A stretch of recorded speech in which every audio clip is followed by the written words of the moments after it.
Hey there, geeks. Tim with MajorGeeks.com. And of course, by now, if you're interested in Windows 11, you've heard about the Trusted Platform module, and you might be wondering if you have it or you don't. So, it's basically a component on the board designed to enhance your security above and beyond what software can do.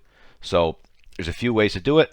I believe you need 2.0 TPM. If your computer was built, let's say in the last 5 years, there's a good chance you have the chip, you just didn't even know it. All right. So let's do this with Windows Security. It's probably one of the easiest ways for most people to do it. We're going to look over here in the bottom right hand corner for Windows Security with a little shield, and we're going to click on that. We're going to go to Device Security, and there's your security processor. Hopefully, if you don't have it, you probably don't have a Trusted Platform Module chip. You can click for security processor details right here, and as you can see, I have version 2.0. I would also mention real quick before I go to step 2, I'm on my widescreen because Virtual Machine does not see things correctly, including TPM, so I wouldn't be able to show you how everything works if I was in a Virtual Machine. So you may need to pop this out to a widescreen. All right, let's go. Step number 2. Let's do Device Manager. Get your search or Windows key plus S, DEVICE. Just start typing Device Manager till you see it. When you see it, click on it. Scroll on down to Security Devices. Again, if nothing shows up, you probably don't have it. And you're looking for, right here, pretty straightforward, Trusted Platform Module 2.0. Easy enough. TPM Management, not my favorite way to do it, but Windows key plus R. TPM.MSC. Press Enter or click on OK.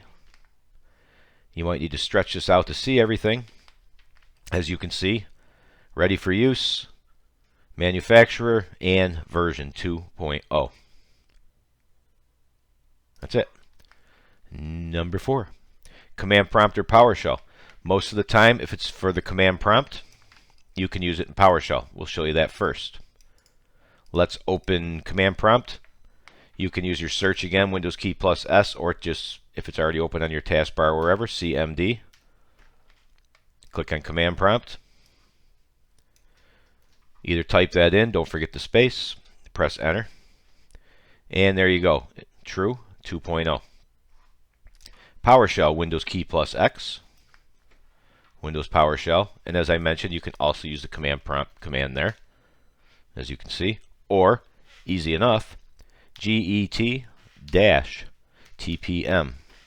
get-TPM, enter. Oop, look who screwed up. I need PowerShell as admin. Whoopsie, whoopsie. All right. Get-TPM. Boop. Yeah, that worked. That's funny because command prompt didn't require it, but there you go. Everything is here just like it was before. I think the command prompt's a little clearer, but this is easier to type.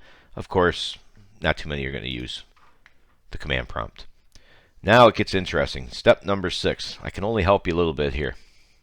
You'd have to go into your BIOS. You'd have to look up how to get to your BIOS if you don't know how. Sometimes it's delete, sometimes it's F12. Reboot your computer, watch the black screen, and look for the key that says to enter setup. You're not going to change anything here, so you really can't hurt anything. Just don't change anything. So once you're in the BIOS setup, once again, just like I said, getting into the BIOS for every computer is different. Finding it is different. So I've got secure boot mode, etc., etc. It's just you're going to have to look for it. It might be described differently depending on your computer. But as I say here, just look for TPM and make sure that it's enabled. I know it doesn't necessarily help you much, but here's the thing. If you have TPM, unless you disabled it, it's going to be on by default. So it's a step for nothing, if you will. There's probably no point in being here for 99.9% of you, because if you have it, it's on, and all the steps above tells you if you have it or not. So again, you'll have to look around. I think in my case it was actually hidden under secure boot mode here. So feel free to look around. Again, you can click anything you want in the BIOS as long as you don't make any changes. And even if you do make changes before you close your BIOS, it will say save changes. You say no. So it's really, if you've never played around with the BIOS, you can't hurt anything as long as you make sure you don't change anything when you exit.